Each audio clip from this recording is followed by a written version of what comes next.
Fala, palmeirense, Renatinho aqui direto do Ceará para o canal Grito Verde que Ecoa, essa comunidade que vem crescendo aí com o intuito de unir palmeirenses de todo o Brasil. Hoje a ideia é a gente falar sobre a participação do Palmeiras aí nessa Copa do Mundo de Clubes, fazer um resumo baseado, lógico, na minha opinião, e também trazer aqui um ponto de vista baseado nas estatísticas dos jogos que o Palmeiras fez nesse campeonato. Grito verde que ecoa. Acho que foi um campeonato muito legal, né? Muito doido, muito sofrido. No final foi muito frustrante, mas a gente acabou vivendo tudo isso junto aí com a equipe do Palmeiras e acompanhando, mesmo que de longe. Bom, eu acho que vale a pena a gente trazer aqui como foi o formato da competição, né?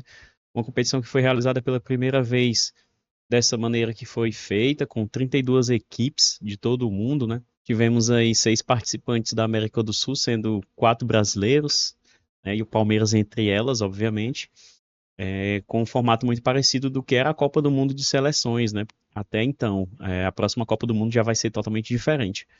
Mas um formato bem bacana, eu acho que vai pegar, pelo menos eu gostei bastante.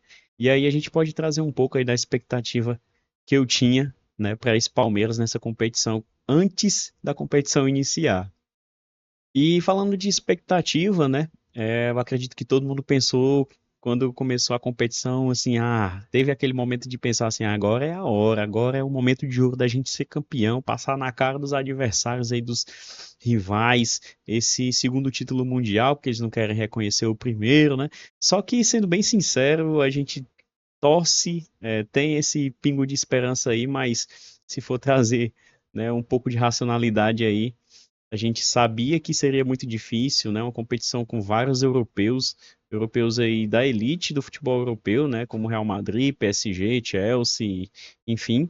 E pensando de maneira racional, eu sinceramente acreditava na classificação do Palmeiras até as quartas de final, tá? Sendo bem otimista, porque não só eu, mas acho que todos que acompanham um pouco do futebol europeu ali tinham esse ponto de vista de que o Palmeiras ali poderia até se classificar em primeiro e, no caso, enfrentaria um Atlético de Madrid em segundo. Ninguém confiava no Botafogo passando no grupo do PSG, né? Acabou que foi segundo e deixou e eliminou já o Atlético de Madrid ainda na fase de grupos. Então ninguém acreditava que a gente ia enfrentar o Botafogo, mas sim o Atlético de Madrid. E eu até acreditava que a gente passaria sim do Atlético de Madrid com um pouco de esforço ali, obviamente, que não seria fácil e cairiam nas quartas de final contra um Bayern de Munique, porque no grupo do Bayern de Munique imaginávamos que eles fossem os primeiros, né? E acabaram que ficaram em segundo atrás ali do Benfica, o que colocou o Bayern de Munique do outro lado da chave, enfrentando o Flamengo.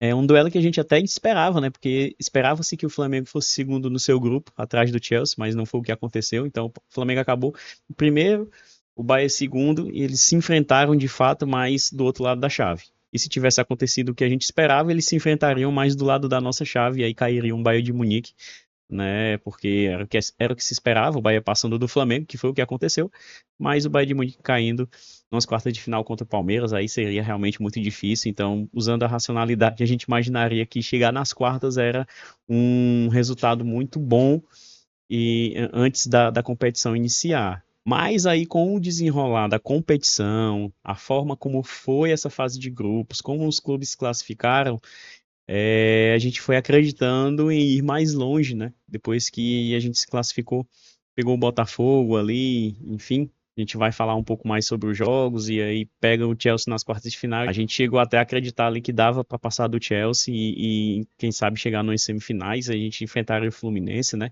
Que acabou sendo eliminado pelo próprio Chelsea também. Vamos falar um pouco mais de cada jogo aí no detalhe. Vou trazer uma ferramenta aí que acredito que muitos aqui conhecem, que é o SofaScore.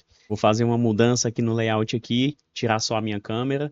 Pronto, vocês devem estar vendo agora, além de mim, né, um layoutzinho trabalhado com a minha tela espelhada aqui no site do SofaScore. E a gente vai utilizar essa ferramenta para analisar jogo a jogo e ver como foram as estatísticas dos jogos do Palmeiras, se o Palmeiras poderia ter feito melhor ou não. Bem, vamos lá. E aí, iniciando pela análise logo na fase de grupos, né? Palmeiras aí terminando em primeiro do seu grupo. A gente vai pegar o primeiro jogo aí contra o Porto. Eu vou só mudar aqui a câmera porque eu vou olhar para outra tela. para facilitar a minha vida, obviamente, e vocês não ficarem me vendo de lado. Pronto, agora que vocês estão me vendo aí de frente, num ângulo diferente, aqui facilita a minha visualização. Vamos pegar aqui o primeiro jogo, né? Palmeiras, Grupo A. Vou fazer uma seleção aqui por grupo, tá? No Grupo A, a gente começou aí contra a nossa caminhada contra o Porto.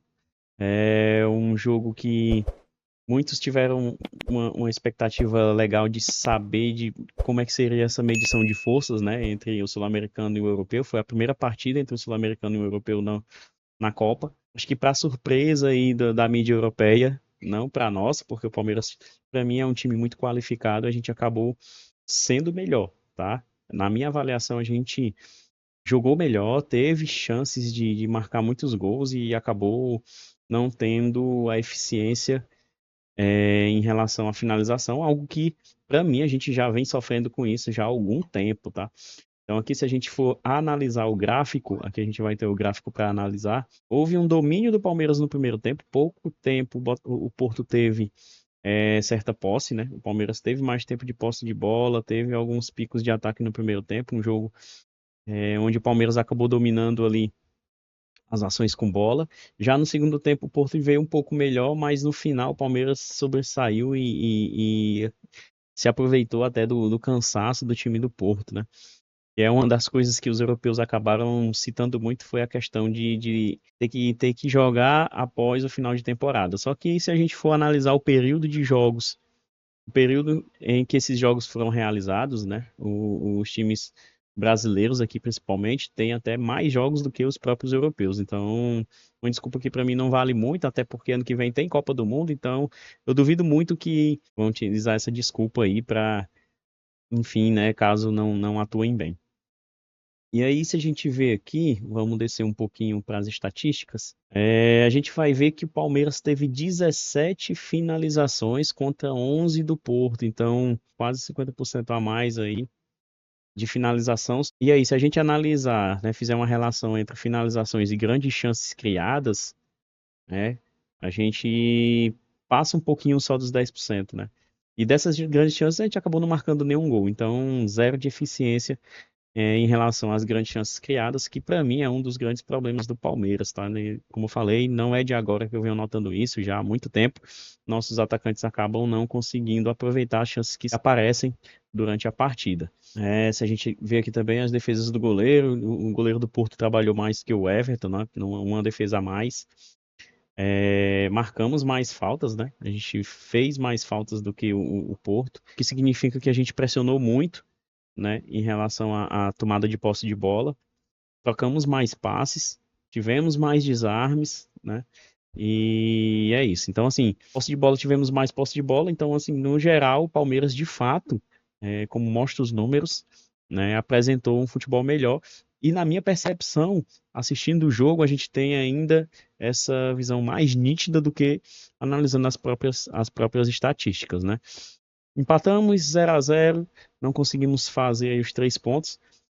Aqui aponta como melhor jogador que o Piquerez. Só que eu lembro bem dessa partida, assim, que para mim quem chamou mais atenção foi o Aníbal Moreno. O Richard Rios também fez uma belíssima partida, mas para mim o Aníbal Moreno foi o melhor jogador dessa partida, né? E engraçado que para escolher o melhor da partida é votação. Quem acabou sendo escolhido foi o Estevão, que nem atuou tão bem nesse primeiro jogo. Nem no primeiro, nem no segundo, no terceiro foi que ele foi aparecer um pouco mais, mas nesse primeiro jogo ele acabou sendo premiado aí pela FIFA, né, como Super Play of the Match, né? E é isso, eu acho que ficou de lição aí a questão de melhorar esse aproveitamento nas finalizações.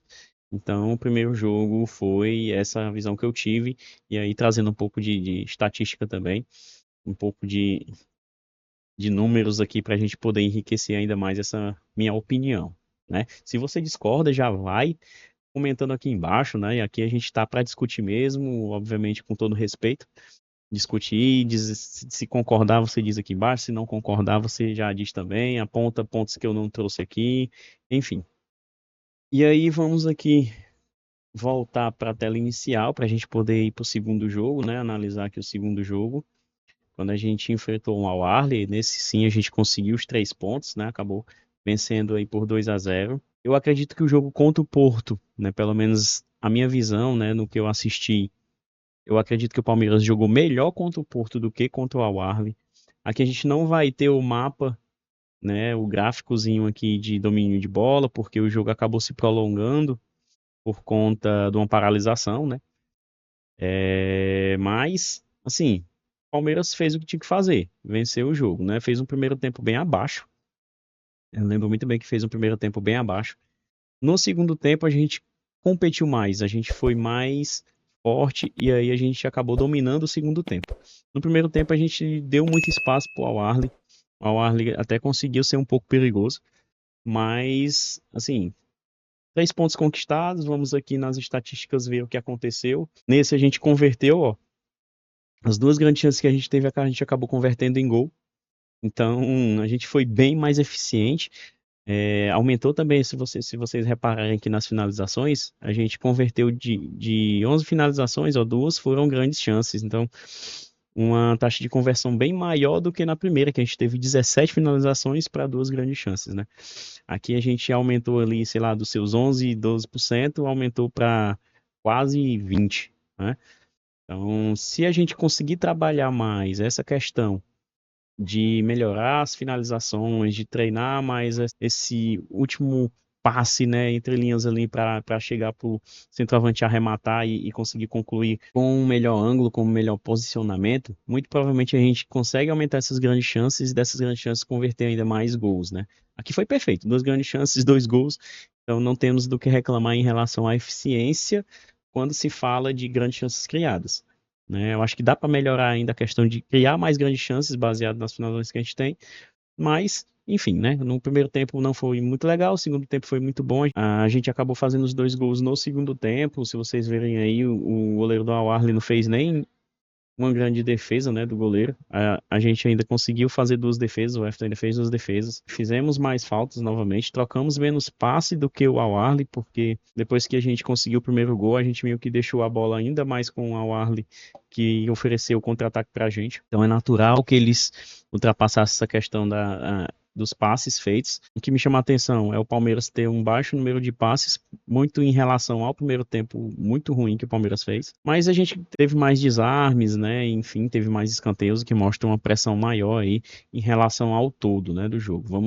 Vamos ver aqui quem foi que o SofaScore elegeu como o melhor jogador em campo. Novamente o Piquerez teve uma nota aqui de 7.6, a mesma nota que teve no primeiro jogo, mas novamente também nessa partida o Moreno e o Rios foram 2 jogadores que chamaram a atenção e jogaram mais no meu ponto de vista, tá?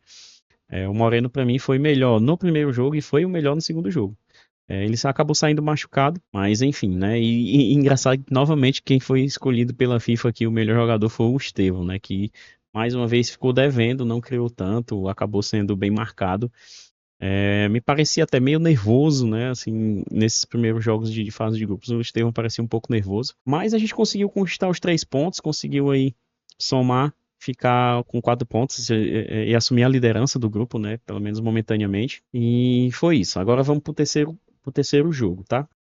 Bem, voltando aqui, né? Vamos escolher de novo por grupo, indo pro jogo do Inter Miami. E aí, pra mim, eu já começo dizendo que esse jogo foi o mais decepcionante do Palmeiras para mim na Copa, tá? E eu vou explicar o porquê. Eu acho que a gente deixou o Inter Miami jogar, deu espaço demais pro Messi, a gente não poderia ter feito isso. O time do Inter Miami não é bom, né? Tem essas peças que são extra classe, né? Messi, Suárez e Busquets ali, né? Que são excelentes jogadores fora da curva, mas já são velhos. O Suárez tem uma perna só que funciona, a outra, o joelho já todo quengado. E se a gente for até ver no gráfico aqui, o Palmeiras no primeiro tempo, tanto no primeiro como no segundo tempo, mostra mais picos de ataque, mas a sensação, pelo menos para mim, assistindo o jogo, pelo menos até ali a metade, né, do segundo tempo, um pouco mais da metade, era que o Inter Miami estava jogando uma pelada, né? Tava com domínio de bola, tava jogando contra, sei lá, adolescentes, porque o Palmeiras deixava o Inter Miami com a bola, dificilmente criava alguma situação mais perigosa. Messi eu acho que tinha mais espaço do que passageiro de avião viajando sozinho na primeira classe, porque foi absurdo, né? A gente até tem um relato do Estevão, né, de surpresa, assim, quando viu o Messi, né? Eu acho que o nervosismo acabou pegando não só ele, mas alguns outros jogadores também do elenco.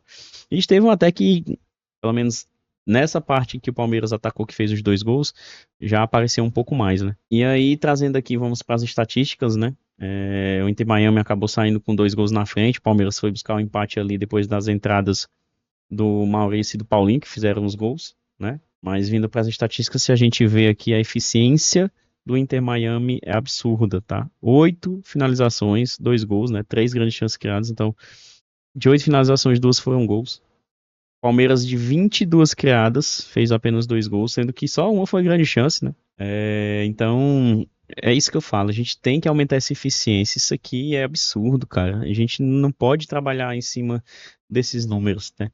Se eu pegar aqui desses 22, de 2 gols, não vai dar 5%, né?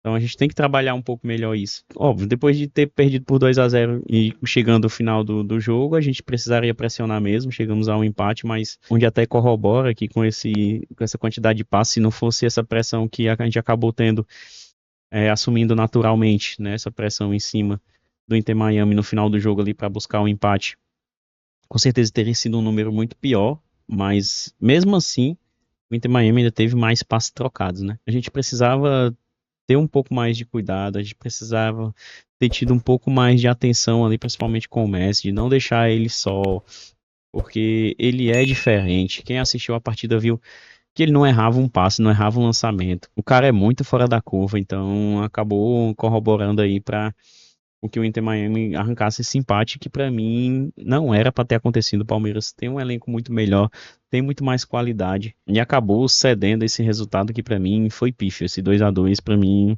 foi triste. E o Inter Miami poderia ter ganho, tá? A gente quase perde aí esse pontinho, né? Teve que buscar aí nos finalmente mesmo. E ainda antes de fazer o primeiro gol, o Inter Miami teve outras chances, outras oportunidades de chegar e fazer o terceiro. Mas é isso, vamos agora para o jogo das oitavas, né? Bem, voltando aqui, nas oitavas a gente enfrentou aí o Botafogo, que acabou em segundo no seu grupo, né? A gente enfrentava aí o primeiro do grupo A, enfrentava o segundo do grupo B. Acabou sendo o Botafogo, ninguém esperava que fosse, todo mundo esperava vir um Atlético de Madrid, mas não foi o que aconteceu, tá? Pegando aqui as oitavas de final, Palmeiras e Botafogo, a gente venceu por 1-0 na prorrogação. Dos jogos feitos pelo Palmeiras, para mim foi o melhor jogo, né? O melhor jogo que o Palmeiras fez na Copa foi contra o Botafogo. Foi até melhor ainda do que o jogo contra o Porto. O Porto a gente fez um bom jogo, foi superior ao Porto, poderia ter ganho, não ganhou, mas aqui a gente foi superior nos 90 minutos, né? O que causou uma certa estranheza, porque o time do Botafogo tinha vencido o PSG na fase de grupos, né? PSG que tô gravando aqui, né? No dia que rolou a segunda semifinal, o PSG atropelou o Real Madrid, mas o Botafogo venceu o PSG por 1-0, fez um jogo muito eficiente. E aí entrou para jogar contra o Palmeiras da mesma forma que entrou para jogar com o PSG, com um time todo recuado, buscando contra-ataque. Então, foi um time, para mim, reconhecível do Botafogo. E a gente que não tem nada com isso, fez o que tinha que fazer, dominou o jogo todo. Poderia ter ganho no tempo normal, poderia ter feito até mais do que um gol, ter feito 2, 3 gols no tempo normal, ter saído com a classificação já no tempo normal, mas não conseguiu, porque a gente teima em desperdiçar oportunidades, a gente teima em perder gols, né? E aí, se a gente analisar o gráfico, se você reparar, tá todo verde aqui praticamente no tempo normal, só deu Palmeiras. Primeiro tempo da prorrogação continuou o Palmeiras em cima, né? O Botafogo teve um pequeno pico ali logo no comecinho do primeiro tempo da prorrogação. E aí o segundo tempo já com o Palmeiras vencendo, o Botafogo teve que se lançar e o Palmeiras deixou. O Botafogo com a bola, não conseguiu oferecer contra-ataque. Acabamos sofrendo mais do que o necessário, tá? Se a gente parar aqui para ver, ó, Piquerez foi o melhor do Palmeiras nessa partida. Mas o Rios fez uma partidaça. O Gomes fez uma partidaça. O Fux jogou muito. O Fux salvou uma bola incrível ali, né, que ele Qualquer jogador poderia ter tacado a mão na bola, ele foi, tacou a venta no chão, quase quebra o nariz para poder para não meter a mão na bola e cometer o pênalti. Então, se a gente vier aqui para ver as estatísticas, uma grande chance, o Palmeiras conseguiu marcar, são 19 finalizações, aqui a gente consegue até, só no primeiro tempo, teve 7 finalizações. No total, 19 finalizações, se a gente pegar o segundo tempo foram 9, então assim, o Palmeiras não conseguiu, novamente, converter as finalizações em gol, né? E isso que pega no Palmeiras não é de agora, já repito novamente, já vem de algum tempo. Dificilmente o Palmeiras goleia porque perde gol demais. Óbvio, a gente tem que. Eu, pelo menos, acho que ainda tem que dar um certo tempo pro Vitor Roque. Ele ainda não conseguiu começar a sua fase artilheira, né? O Flaco já começou a fazer um pouco mais de gols, mas mesmo assim também desperdiça ainda muitos gols. O Paulinho, pra gente, é uma esperança de gols aí, é um cara diferenciado. Os poucos minutos que ele podia jogar em cada partida, ele só podia jogar 30 minutos por partida. Nesse ele fez diferença. No jogo contra o Inter Miami ele fez a diferença. Então a gente tem que contar com esse cara por mais tempo. E o site atualizou aqui. A gente tem que contar com esse cara por mais tempo porque ele é diferenciado. Espero que ele consiga se recuperar rapidamente para que a gente possa contar com ele por mais tempo. Aqui tem o Botafogo com mais troca de passes, né? Até estranhos. A gente não sei se eles trocaram tantos passes assim. Deve ser pela questão do segundo tempo da prorrogação lá. O Palmeiras até trocou uma quantidade de passes relativamente pequena pelo domínio que teve no primeiro e no segundo tempo do tempo normal. Teve mais escanteios, o goleiro fez mais defesas difíceis, o John é um goleiraço, evitou muitos gols, muitos dos gols, né, que o Palmeiras perdeu, o John acabou evitando ali. Mas, enfim, no todo o Palmeiras foi superior, mesmo terminando com menos posse de bola aqui, muito, para mim, muito condicionado a essa prorrogação. O segundo tempo da prorrogação, 10 finalizações contra 0. A gente deu muito espaço, mas no primeiro tempo a gente acabou meio que igual. Então, assim, o Palmeiras foi melhor. Bom dia, não era pra gente ter sofrido tanto assim, não. Tá? Esse nível de Palmeiras que eu quero ver daqui pro final do ano. Espero que ele consiga implementar aí esse nível técnico, esse nível de pressão, na Copa Libertadores principalmente, né? Pra gente ter mais uma chance de disputar o Mundial novamente esse ano. Quem sabe na próxima. Enfim, esses são os números aí que eu trago do jogo entre Palmeiras e Botafogo, junto com a minha opinião, né? E aí vamos para a fatídica quarta de final contra o Chelsea.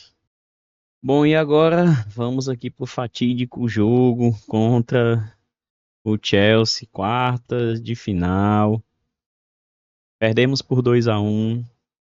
Saímos perdendo no primeiro tempo, né? Segundo o gráfico aqui, que eu concordo com o gráfico, a gente foi completamente dominado.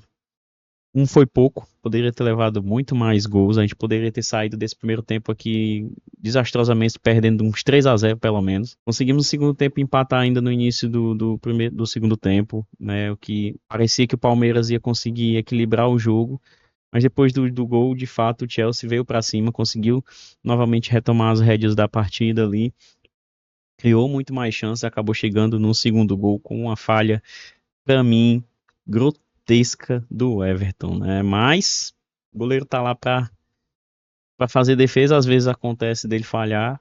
É um goleiro de um nível muito alto, mesmo com o desvio, a gente sabe que o desvio acaba atrapalhando a vida do goleiro, mas mesmo com esse desvio, o goleiro do nível do Everton acho que não deveria ter falhado nesse lance, deveria ter mostrado um pouco mais de velocidade de reação ali, de reflexo, ter tentado levar esse jogo até para prorrogação, sei lá, quem sabe pênaltis pra gente passar. Era um adversário que para mim era acessível, um Chelsea que ainda tem muito a evoluir, tem muitos jogadores novos. O fato de ter contratado o João Pedro também acabou ajudando bastante, né? O João Pedro acabou estreando contra a gente aí nessa partida. Se a gente for aqui olhar nas estatísticas, Chelsea com 19 finalizações acabou fazendo aí 2 gols. A gente teve 7, fez uma. Mas o que mata pra mim foi esse primeiro tempo. Acho que se a gente tivesse equilibrado um pouco mais o primeiro tempo, poderia não ter tomado o gol. E aí ter ido para um segundo tempo totalmente diferente. A diferença na troca de passes entre os dois times, absurda a diferença. Por muitas vezes a gente via o domínio de bola do Chelsea, então é complexo, é complicado, foi uma pressão enorme, o Palmeiras saiu no lucro, 2-1, perdeu, mas saiu no lucro, poderia ter sido muito pior. Chelsea que acabou passando e enfrentando o Fluminense, passou do Fluminense, né? Venceu o Fluminense com 2 gols do João Pedro também. Eu acho que o Chelsea até contra o Fluminense jogou muito melhor do que contra o Palmeiras, e é porque jogou muito bem contra o Palmeiras, mas pra mim, mais deméritos do Palmeiras do que méritos do Chelsea, tá? Nosso melhor jogador aí, os dois, foram o Bruno Fux e o Everton, que o Everton mesmo com a falha acabou conseguindo evitar um desastre maior. O Bruno Fux também desarmou bastante, foi um jogadoraço, né? A partir daqui, pelo menos o SofaScore elegeu aqui o Cucurella como o melhor jogador e de fato ele foi muito chato. O Estevão não conseguiu fazer muita coisa pra cima do Cucurella aqui. Mas fica a lição, né? Fica a lição aí. Entender que a gente precisa evoluir em muitos pontos aí, principalmente para seguir nas frentes esse ano, né? A gente tem aí Copa Libertadores, Copa do Brasil ainda, tem o brasileiro para jogar e a gente precisa, para mim, primeiro melhorar a nossa condição de arrematar as jogadas, né, de finalização, de conseguir converter as oportunidades que aparecerem, entrar com um pouco mais de volume de marcação em alguns jogos mais robustos, né, jogos maiores, jogos grandes. A gente precisa ter uma atitude diferente, mas fica aí a lição, esperar que dê tudo certo, que a gente conquiste mais um Libertadores e no final do ano a gente enfrente esse PSG que tá atropelando todo mundo, inclusive o Real Madrid hoje, né? Hoje eu tô gravando aqui no dia que o PSG fez 4-0 no Real Madrid, poderia ter sido muito mais. E aí tem até um ponto, tá? PSG que perdeu pro Botafogo e a gente ganhou do Botafogo. Então, se o PSG for campeão, o melhor time do mundo é o Palmeiras. Não tem pra onde correr. Mesmo tendo perdido pro Chelsea com uma derrota tão deprimente quanto foi essa. A gente fez um primeiro tempo horrível. Mas pra mim, contra o Inter Miami ainda foi um jogo pior. Tá? Fica aí essa minha opinião. Se você não concorda, já fala aqui embaixo. Porque quiser trazer mais pontos sobre esse partido, quiser trazer mais observações, a gente está aqui aberto a ouvir. Então, não só para esse jogo, como para os outros jogos também que a gente já analisou aqui, tá? É isso. Deixa eu voltar aqui para minha câmera. Voltando aqui. E aí, em resumo, fica no geral, né?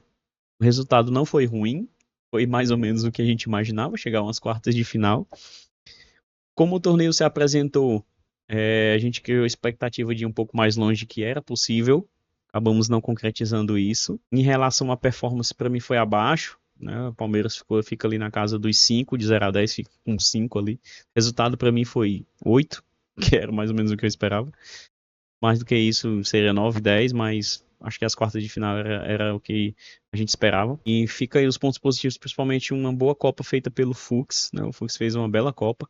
O Alan é um menino muito talentoso, um menino que ajudou bastante o Palmeiras aí nos momentos difíceis. O Paulinho, né, mesmo sabendo que agora ele vai provavelmente se operar e vai passar mais um tempo parado, a gente sabe que quando ele retornar ele vai entregar muito para esse elenco, né? Esperar que ele retorne o quanto antes, enfim, né? E torcer para que a confiança dos nossos centroavantes aí volte. A gente contra o Chelsea também, que queira que não, a gente teve 2 desfalques aí que podem ter contribuído muito com esse jogo pífio que o Palmeiras fez, principalmente no primeiro tempo, né? Eu acho que vale ressaltar que foi o Gustavo Gomes e o Piquerez, 2 jogadores que vinham fazendo uma Copa excelente. Para você que quiser, né, entra lá no SofaScore também, né? Não sou patrocinado, pelo menos não ainda, quem sabe um dia, mas é um site que eu já uso há muito tempo, há muitos anos, na verdade, que eu já acompanho estatísticas lá pelo SofaScore. Tem uns vídeos de reacts de cada partida, né? No react eu dou algumas opiniões, mas é muito na flor da emoção ali. Às vezes a gente acaba exagerando. Aqui não, eu tô trazendo uma opinião um pouco mais sensata. E assim, para mim não foi vergonha ter caído pro Chelsea, né? Por mais que tenha sido ali uma oportunidade de a gente passar e avançar, mesmo não sendo ainda um Chelsea que supere os elencos anteriores, né? Ainda é um elenco em construção, tem muitos jovens bons o poderio financeiro do europeu é muito maior, principalmente clubes que têm bilionários por trás ali calçando, né, e contratando. Foi o caso do João Pedro, que chegou por 400 milhões de reais no meio da competição, né? Nem todo clube tem essa oportunidade de fazer esse aporte no meio da competição. Então não é vergonha. Acho que dava para ter passado, dava, mas a gente fez sim uma bela competição. Acreditar que na próxima a gente vai estar de novo lá para 2029. E tem as competições anuais, os intercontinentais, que pra gente é mundial do mesmo jeito. Então é isso, né? O mundial não veio, mas a camisa ainda pesa, né? Ainda estamos aqui com paixão, com amor, mesmo distante, fazendo com que essa nossa voz se perpetue, né, e ecoe aí por todo o Brasil, por todos os palmeirenses. E aí, não esquece, tá? Comenta aqui embaixo qual o jogo que você mais gostou, o que é que você tem de destaque dessas partidas, ou pro positivo ou pro negativo do lado do Palmeiras, né? De quem você gostou, para você quem foi o melhor jogador do Palmeiras nessa competição e onde o Palmeiras errou. Comenta aqui embaixo. Né? Vamos ver se as nossas opiniões batem, se a gente diverge de alguma coisa. Vamos fazer uma discussão bacana aqui, enriquecedora pra gente que é palmeirense e que ama esse clube de paixão, mesmo de onde estiver. E principalmente, né, não se esquece de se inscrever, não se esquece de dar o like nesse vídeo. Bora continuar fazendo com que esse grito verde ecoe ainda mais, né, pelas fronteiras aí dos estados brasileiros, né, não fique preso ali só dentro de São Paulo, né, porque palmeirense tem em todo lugar, tem em todo canto, e a gente viu e comprovou isso lá nos Estados Unidos também, o que a torcida fez, que foi maravilhoso, esse apoio que o Palmeiras teve do seu torcedor lá nos Estados Unidos. Então até a próxima, não esquece de ver os outros vídeos lá, tem muito react aí pra você, e é isso.